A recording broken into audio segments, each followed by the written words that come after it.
está la explicación, la introducción, y en la siguiente pantalla pues podríamos ver lo que podría ser la interfaz del juego, ¿no? Que por mayo fuera, por mayo, cuando haga la calor, cuando los trigos maduren, ¿no? Y ahí habría que ir completando con el subjuntivo cada uno de los juegos.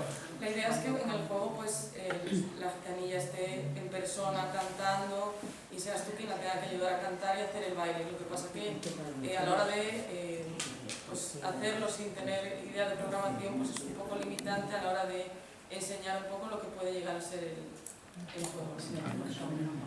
Este juego consistiría en ir siguiendo las indicaciones del narrador para que nos llevara a distintos lugares de la vía de Madrid del siglo XVII, y en esos lugares nos describiría algún edificio, y después de hacer ese recorrido habría preguntas sobre lo que se ha ido escuchando a lo largo de ese paseo, ¿no? Y el último sería este, aquí se hemos metido un poco de sonido. Está basado en el juego Simon Dice, en el que los jugadores tienen que repetir la acción que diga quien está al mando del juego si se cumple un requisito. Que en el juego es Simon dice tal, pero aquí sería Preciosa dice tal cosa. Si en lugar de utilizar Preciosa se utiliza otro nombre, no se podría realizar la acción que nos pide. Vamos a poner... Preciosa dice que te muevas 2 pasos a la derecha.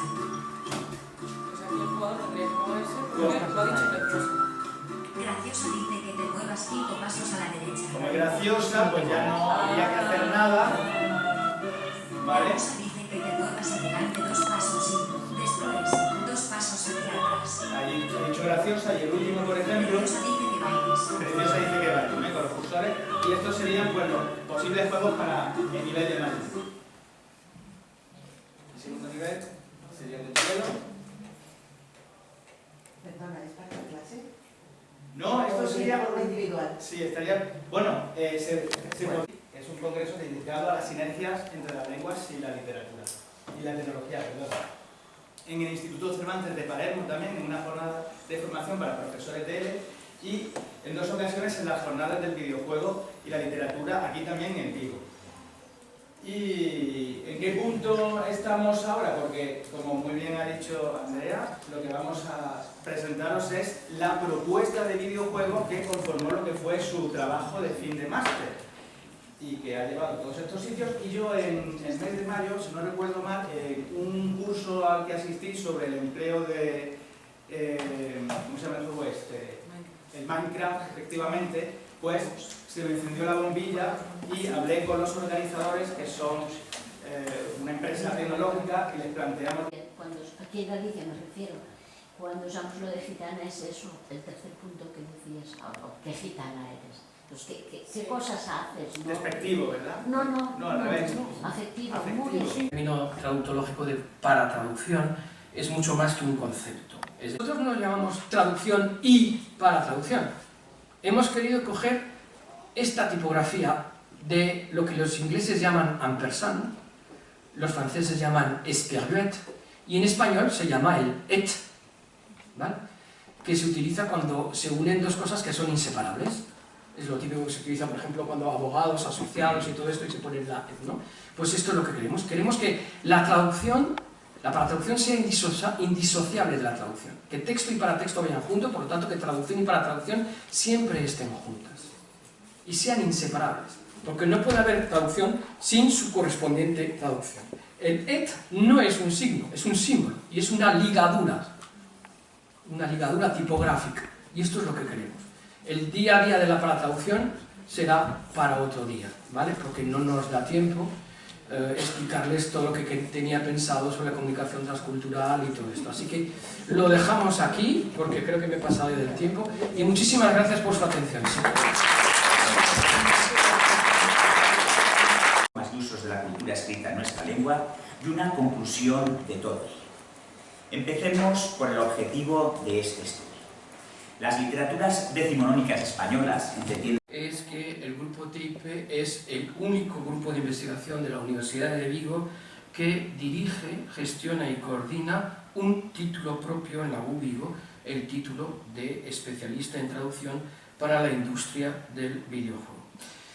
Con esto lo que quiero decir es que en el grupo TIP procuramos que todas nuestras actividades complementen los tres ejes esenciales de toda vida universitaria que se precie: la docencia, el MTCI, la investigación, el doctorado y la profesión, el título propio de ETID. Todo un árbol de tres ramas con sus tres copas diferentes, tres espacios de trabajo de investigación universitaria con sus correspondientes web, que salen del mismo tronco, enraizado en la misma noción de la que todo surgió, que fue la noción de paratraducción. Tras 18 años de producción científica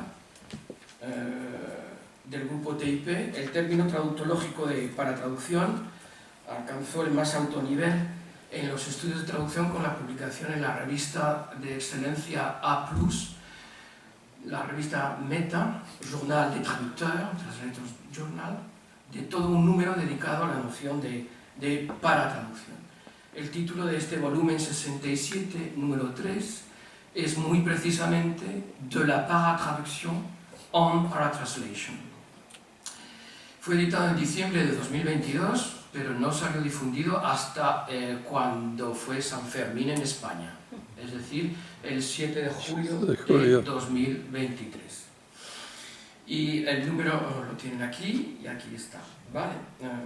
Lo cual para nosotros consiste, bueno, es la consagración final del término de paratraducción, que toda una revista de excelencia A+ canadiense dedique todo un número y llamen a este. Acabo la tela, en el que se trabajan los adjetivos calificativos aproximativos. En el segundo, a quien saber no quiere, no hay maestro que lo enseñe, se trabaja la acentuación, los diptongos y los hiatos.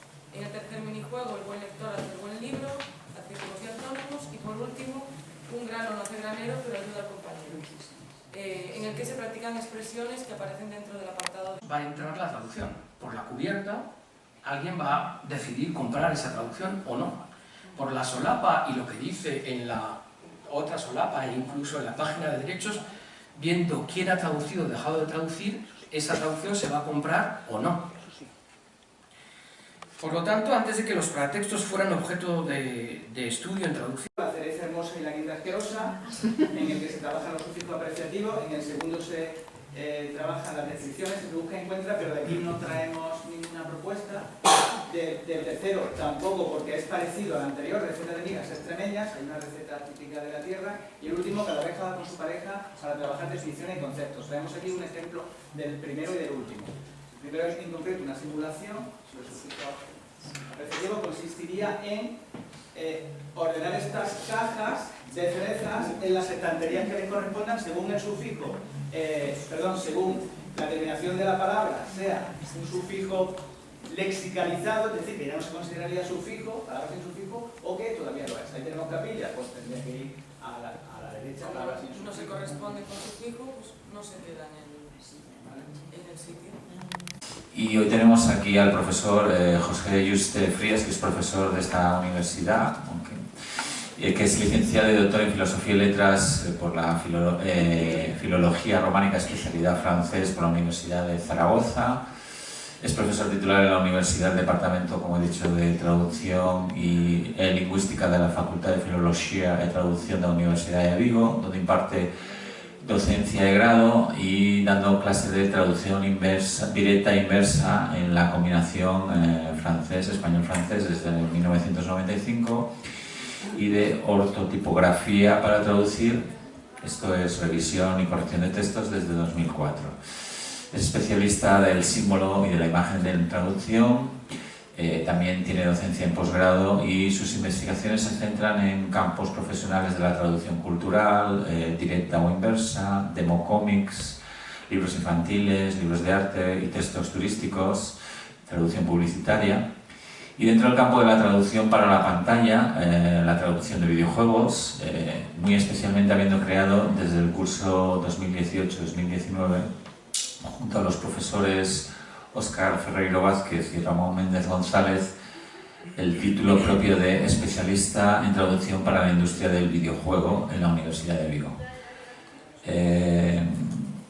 también forma parte de diversos grupos de investigación, por ejemplo, IP del Grupo de Investigación, Traducción para Traducción, teórico de la traducción. Tiene investigaciones sobre la paratextualidad que le han llevado a publicar pioneras reflexiones sobre la importancia en grado sumo que tiene cualquier detalle paratextual en la edición final de las traducciones, y sobre el espacio liminar que ocupa siempre todo profesional de la traducción y la interpretación que se precie.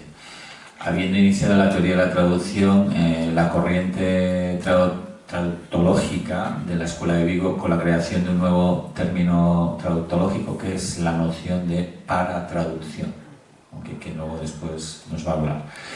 Sus últimas publicaciones son sobre identidad y traducción, que desarrollan las líneas de investigación, memoria, migración y mestizaje del grupo de investigación TAMP.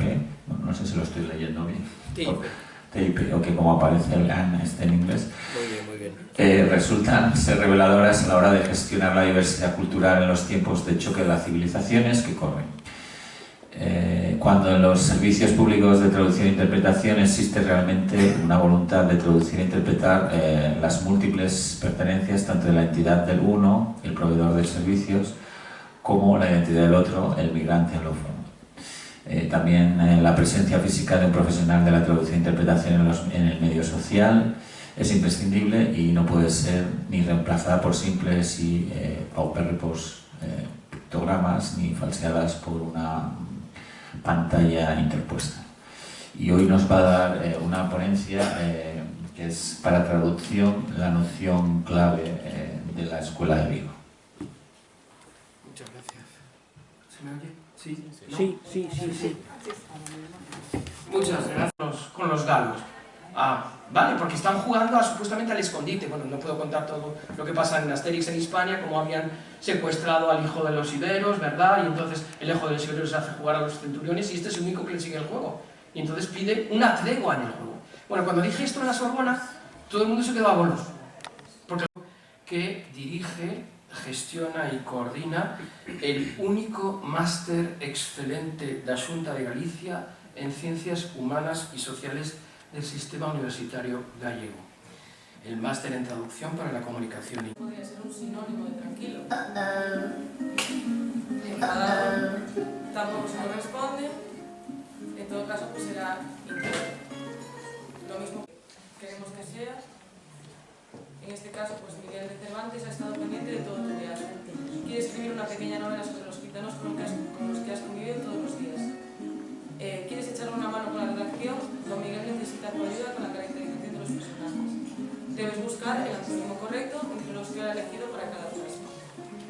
Entonces, en la primera parte se describe al paje. No sé, pues, por ejemplo, el paje está muy ilusionado porque Preciosa no está enamorada de él. No sé si alguien quiere elegir, yo creo que todos sabemos cuál puede ser el antónimo. Por supuesto, desenamorado no es. Con la lectura y con todo lo que he dicho, vemos la importancia que es la noción de para. Porque claro, ¿qué hace la noción de para? ¿Qué tiene que ver la noción de paratraducción con lectura? Pues todo. Porque si no eres consciente de la paratraducción, no eres consciente de la paratextualidad, no eres consciente de lo que estás ojeando con H y sin H. ¿Vale? Los tres niveles de la paratraducción, a lo largo de estos últimos años, este término tautológico ha sido encontrado su aplicación en tres niveles. Estos son el nivel empírico o paratraductivo propiamente hablando, el nivel sociológico o protraductivo y el nivel discursivo o metatraductivo. Vamos uno por uno, ya con las imágenes se puede hacer una idea de qué va la cosa. El primer nivel es este, el nivel paratraductivo por antonomasia, el nivel empírico, es decir, con qué materiales trabajamos, y trabajamos con los paratextos. En este nivel lo que hacemos es, desde el 2005, recopilar, analizar, leer, comprender e interpretar y para traducir todas y cada una de las producciones paratextuales del texto de partida. Que nadie nos envíe un encargo de traducción literaria, y tenemos aquí una magnífica traductora literaria en la sala, ¿vale? Que nadie nos envíe un texto sin estar editado, o por lo menos nosotros ver cómo ha sido editado en la cultura de partida, para entender por qué ha sido editado así, ¿vale? Y después, para que eso, una vez, lo que he dicho antes de las rayas tipográficas, ¿vale? En el título, las editadas después, las producciones paratextuales, sean editadas así de bien en el texto de llegada. Se tiene en cuenta tanto las producciones paratextuales verbales como las no verbales. Las verbales pueden ser, pues, desde en la página de derechos, el texto que aparece sobre quién es el autor, etcétera, quién es el traductor, etcétera. Ello requiere preparar al traductor profesional para adquirir estrategias de traducción diferentes a las que está acostumbrado a usar cuando trabaja solo con los signos lingüísticos de los textos, ya que cuando se trabaja con paratextos se trabaja también con símbolos e imágenes y no solo con signos lingüísticos. Y he puesto aquí varias imágenes. He puesto un marcapáginas que aquí no es paratexto porque no hay nada en él, pero los marcapáginas que tienen en la librería son todos paratextos, son epitextos, porque todos llevan publicidad de un libro diferente al que te compras.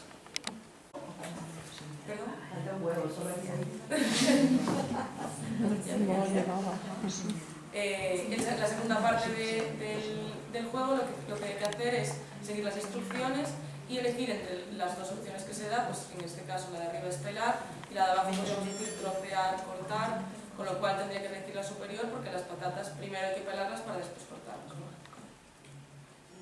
Y por último, el tercer juego hay que elegir entre qué adverbios terminados en mente son correctos y qué adverbios terminados en mente no lo son. En este caso, lo que hay que hacer es elegir qué botellas de vino pues, están picadas o no. Para diferenciarlo, pues tenemos que saber cuál es el adverbio que es incorrecto. En este caso, lógicamente, evitablemente es incorrecto, con lo cual esta botella habría que desecharla. Y ahora viene Extremadura. Ya el nivel de Extremadura.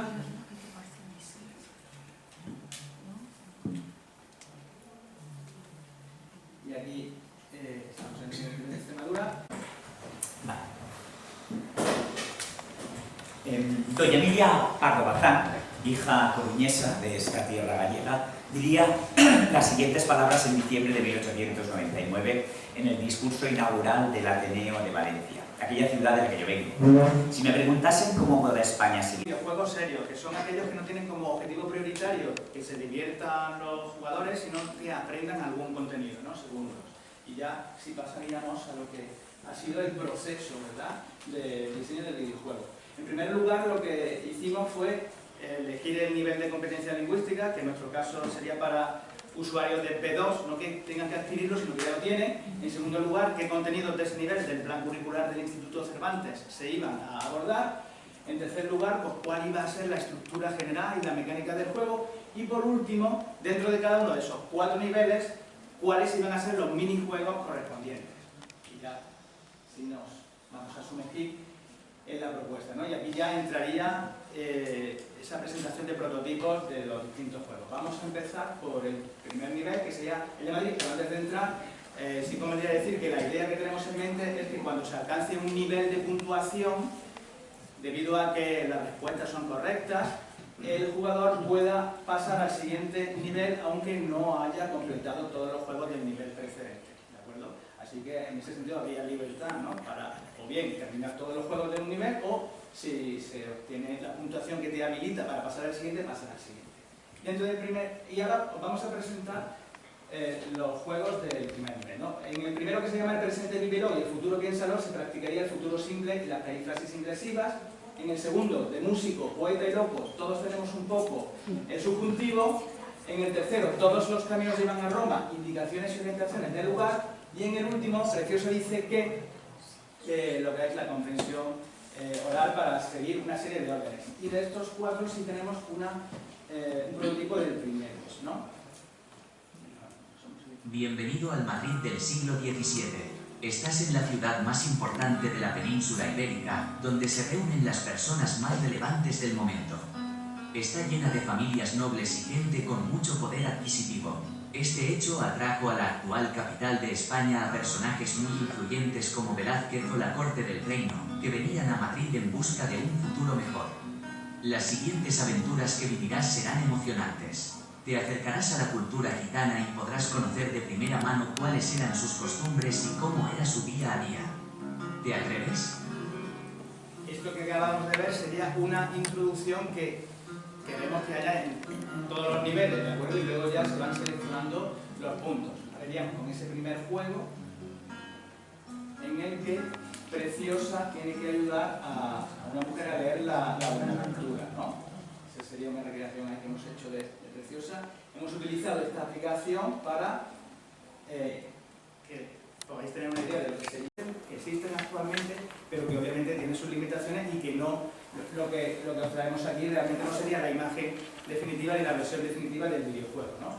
Y esos serían los 4 contenidos temáticos sobre los que os vamos a hablar, ¿no? Empezamos, ¿por qué un videojuego, no?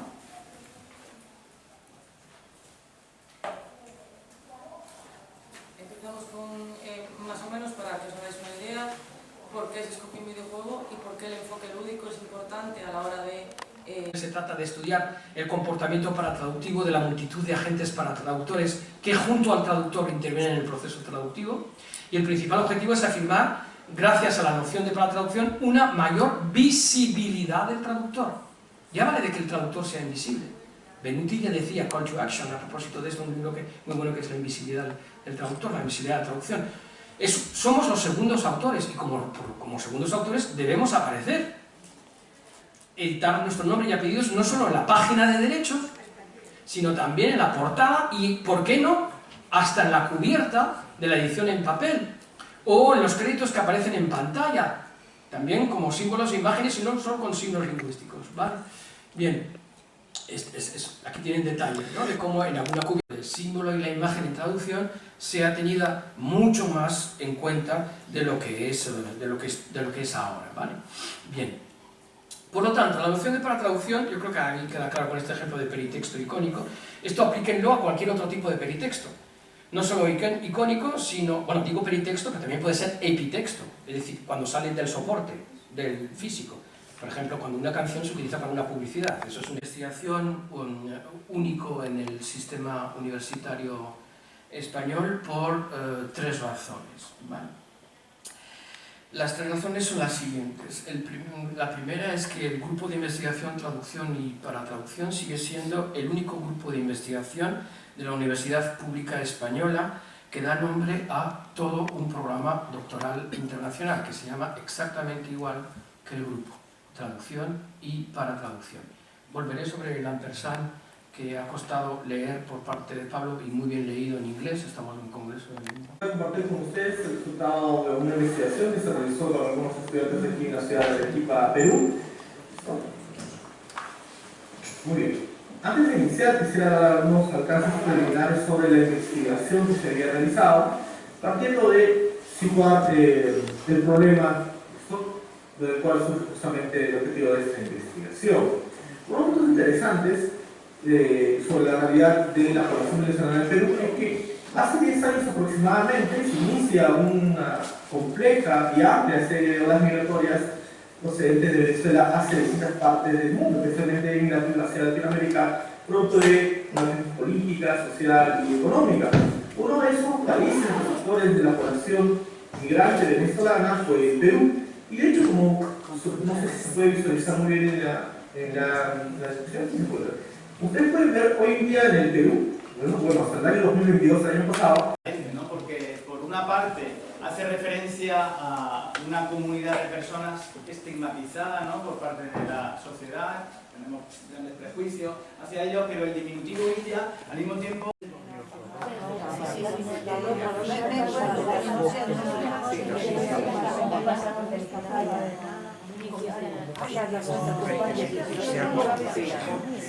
Traducción o una forma de entendimiento de lo que traducir significa. Para traducción es más bien toda una noción, es decir, el conocimiento elemental, o mejor dicho, la toma de conciencia de un hecho traductológico que siempre ha estado ahí, pero a mirar, mejor dicho. Lo que hasta entonces solo se veía, de repente aparecen cual epifanías, auténticas revelaciones de sentido en los lugares más insospechados, porque por fin se empieza a cultivar la mirada del traductor. Es el caso de la lectura, interpretación y paratraducción de la imagen de un logotipo que todo el mundo conoce, Carrefour, que es el logotipo Carrefour, ¿vale? Bien, este logotipo Carrefour lo utilizo siempre en los seminarios de doctorado, empezamos a utilizarlo en el seminario de máster para despertar en el traductor, en el alumno traductor, futuro para traductor, que incluso un logotipo que no tiene ningún texto transmite mensaje y publicidad y comunicación, y que necesita esta imagen, como es un peritexto icónico, porque esto va acompañado de la palabra, todo el mundo conoce la palabra Carrefour, ¿verdad? Y todo el mundo sabe qué es Carrefour, no hace falta que explique nada de qué es Carrefour. No me pagan Carrefour, por cierto, por hacer esta publicidad, todo de hecho sea de paso. Lo digo para los miembros del Congreso, si van a publicitar y todo esto, no olviden solicitar una subvención a Carrefour, porque van a tener una publicidad inusitada, ¿vale? Bien. Entonces, este logotipo encierra realmente una necesidad de no solo verlo, sino mirarlo. ¿Sí? Es decir, leer e interpretar, y para traducir la imagen. Primero interpretar las flechas. ¿Qué narices son esas flechas? ¿Por qué están ahí esas flechas? ¿No? Entonces, esas flechas están aquí porque hacen una cierta direccionalidad. No voy a explicar todo esto, pero les invito a que vayan a mi web y lean la entrada correspondiente, ¿vale?, de la misma. Pero estas flechas son para traducidas en otros países de esta forma. Es decir, en Brasil, de la forma horizontal pasamos a la forma vertical y tenemos este icono, que es o presinho, ¿vale? O presinho es un personaje que en Brasil publicita Carrefour, que no existe en ningún otro país, que es una pura paratraducción de Carrefour, porque solo coge el peritexto icónico y transforma en un personaje animado al o presinho, que es este de aquí, y aparece en, ¿lo ven? Aparece aquí hablando con los personajes y todo esto, ¿vale? Algo totalmente impensable en los demás, lo cual significa que en Brasil hay una auténtica creatividad, la fuerte dimensión icónica de los documentos que se editan en papel y en pantalla, sobre todo hoy en la era digital. En la era digital de la lectura y de la traducción, el paratexto icónico resulta imprescindible, juega un papel esencial y protagonista porque ya no es solo parte integrante del texto, sino que construye el escenario, el ambiente, la atmósfera en que el texto será leído y traducido.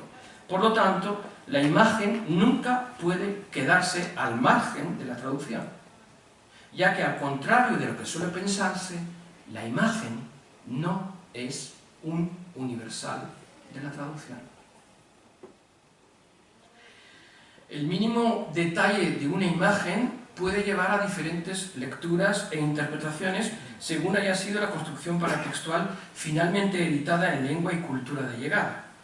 Por mucho que se traduzcan bien los textos, si por ejemplo en la edición final de la información médica que va dirigida a un público alófono, en la presentación final de cualquier producto de consumo que se quiere exportar, los paratextos icónicos no han pasado por la mirada del traductor, que es el sujeto que traduce, y el primer agente para traductor, la calidad de la comunicación puede sufrir graves problemas de lectura y de interpretación.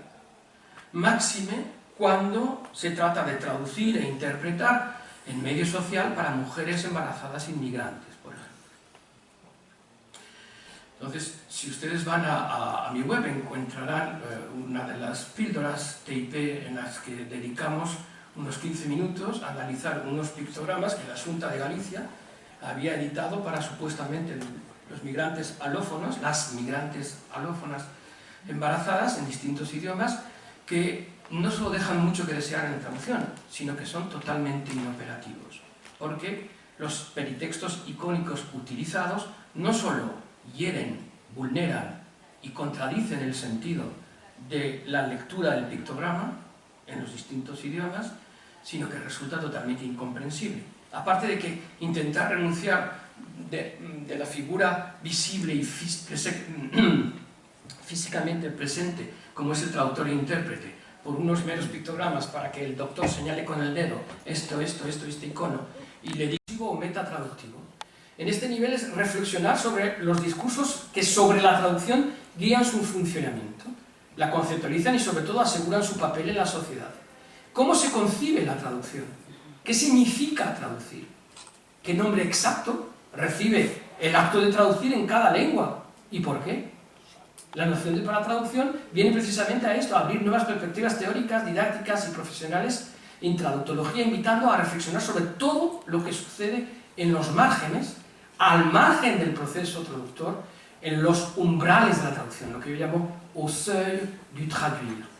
El pensamiento liminar es central para pensar la traducción y es un pensamiento que tiene tendencia a desaparecer, porque muchos de los jóvenes que llegan ahora creen que al ser traductor se convierte en el centro, y entonces es un ego cultivado. No, tú estás ahí, eres segundo autor, por supuesto que sí, pero estás en el umbral siempre. La clave y la ética del umbral es fundamental para traducir. ¿Bien? Digo, ¿cómo se llama la traducción? Porque claro, la traducción recibe distintos nombres según... Entonces, todo esto dirán, no es nuevo, se ha hecho ya en los estudios sobre traducción. No, pero lo que es nuevo es que la paratraducción pretende escribir lo que une esos tres niveles y cómo hay que actuar en los tres niveles. Estructurar un posicionamiento metodológico común situado en la periferia de la traducción, prestando atención a todo lo que influye o determina el proceso de la traducción y que escapa a los esquemas tradicionales de lectura, que a menudo olvidan la paratextualidad tanto del texto de partida como del texto de llegada. ¿Vale? Esto es lo que afirmaría la noción de paratraducción. Siempre hay unos márgenes en los textos, activos en tres niveles diferentes, que participan plenamente en el proceso de traducción. Esto es lo que dice la escuela de Vigo. ¿Bien? Porque he dicho antes, en el último nivel, nombrar cómo se nombra la traducción implica una concepción de la traducción totalmente diferente. Vale, la palabra traducción nuestra, no me da tiempo, pero la palabra traducción no existía hasta el siglo XVI. Esto hay que decirlo muy claro. Antes, claro que se traducía, pero no se llamaba traductio, se llamaba translatio. Y la translatio no tiene nada que ver con la traductio, pero nada. Tenía preparado unas cuantas cosas, es decir, pensamiento crear una ética del umbral, práctica traductora como fuerza. Vamos a esas diferencias. Bueno, gracias a la noción de paratraducción se puede traducir el velo, ¿vale? Se puede realmente hacer el traductor intérprete de mediación social, para no ceder completamente al resto, y gracias, aquí está.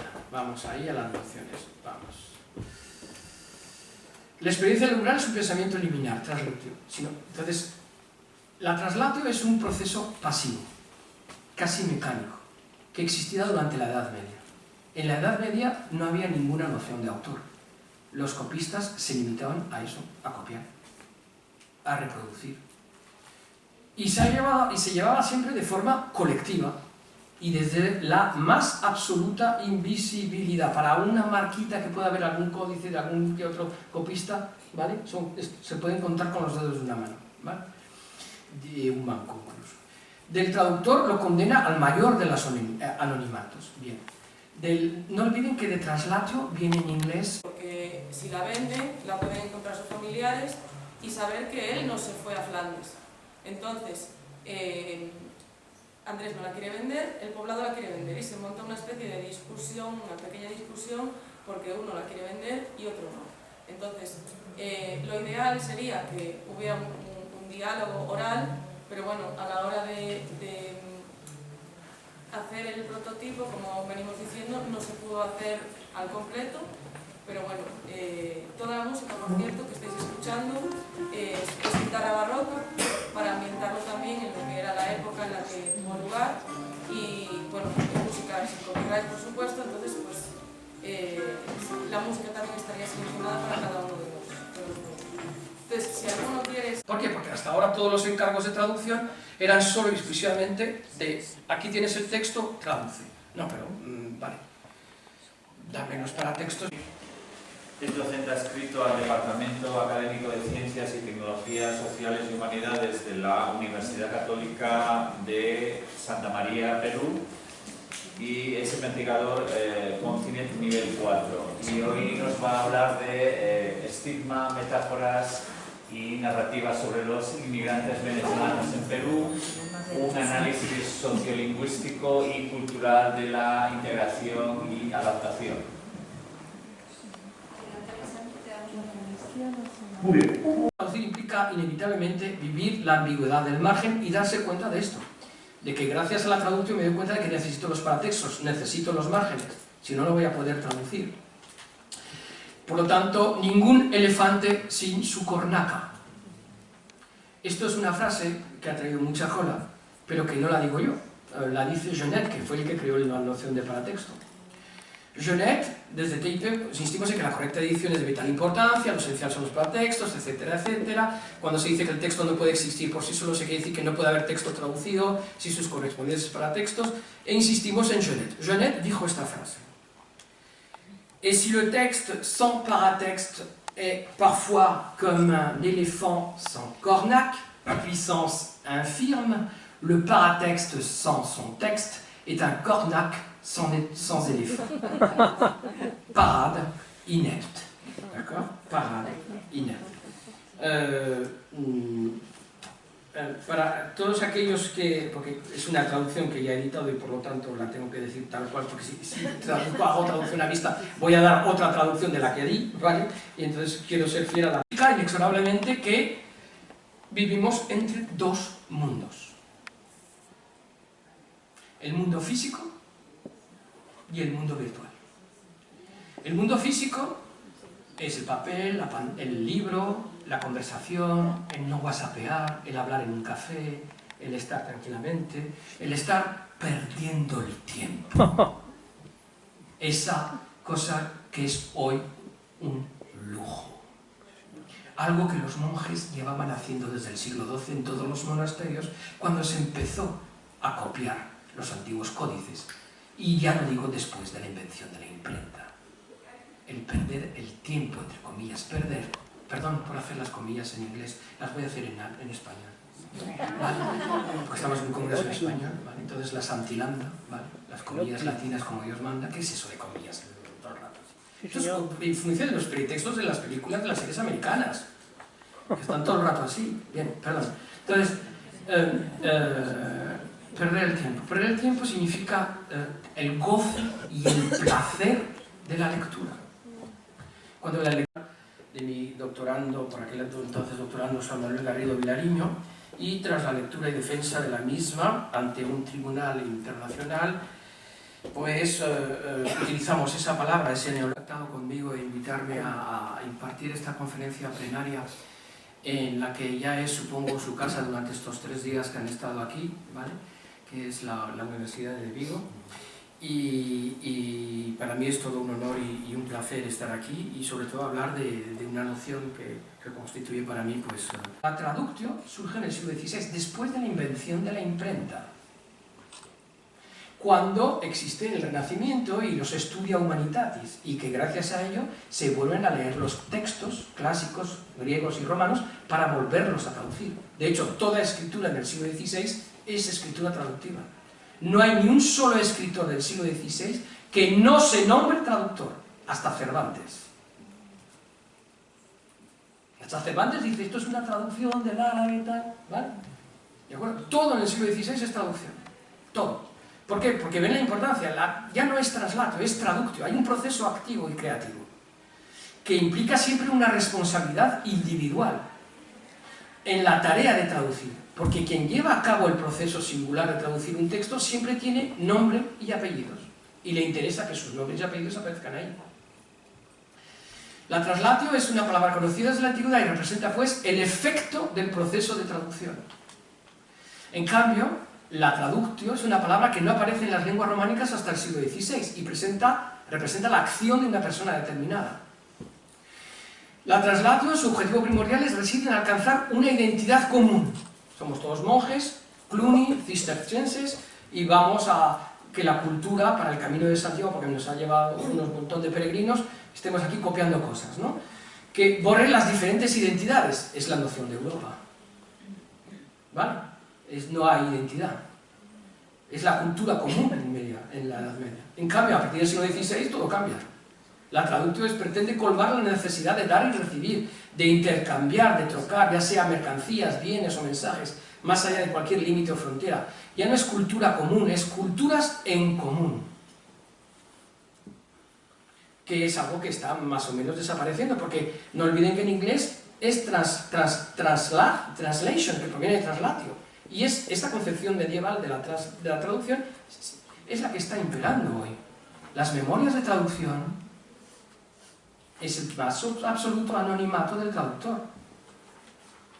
No hay nombre y apellidos del traductor. Quieren que colaboremos. A todos, todas, todes, y no sé si hay alguna categoría más.